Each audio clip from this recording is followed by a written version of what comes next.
Now to the battle in Libya. The House rejected a resolution giving President Obama the authority to use U.S. troops in Libya, but a vote to stop funding the military operation failed. Both votes will not change policy, but they did make a point that frustration in Washington is growing.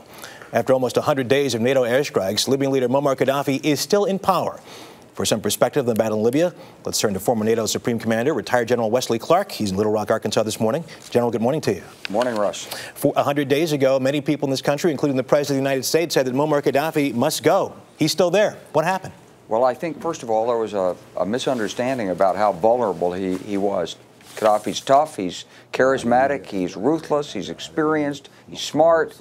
So he was never going to be a low-hanging fruit that was going to ripen and fall off the tree. This is going to be a very, very tough fight. It still is for the rebels.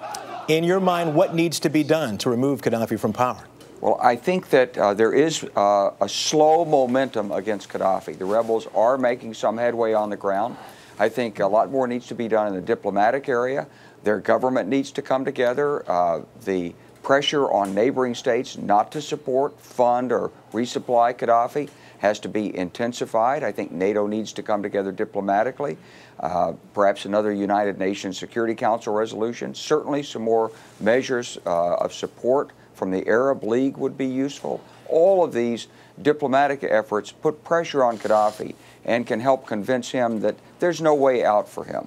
Earlier this week, Secretary of State Hillary Clinton said kind of what you're just saying, that Muammar Gaddafi and his forces had their backs against the wall. When she says something like that specifically, what do you think she's talking about? Well, I think the reports from the ground show that the military actions, small-scale military actions with the NATO air support are making a difference. They're certainly engaging Gaddafi forces in a battle of attrition, and he will eventually lose this battle of attrition. But we're a long way from forcing him out now, and so the political measures really need to be intensified at this stage, I believe. You said it will be a long time. Put a timetable on that, if you would, General. Any idea?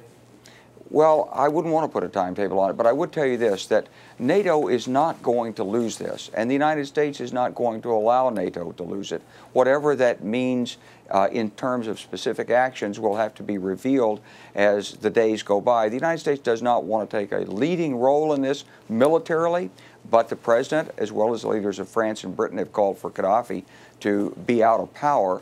And Gaddafi is sorely mistaken if he thinks he can defy the will of NATO on this matter. He's going to leave. Well, having said that, to go back to something you said earlier, this guy has been in power for 42 years. He's been at this party before. He's a wily guy. Is there the possibility that he's not going to leave power until he dies?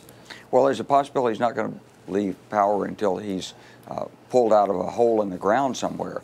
But ultimately, NATO is not going to give up on this. NATO is not going to lose. General Wesley Clark, as always, we appreciate it. Thanks so much.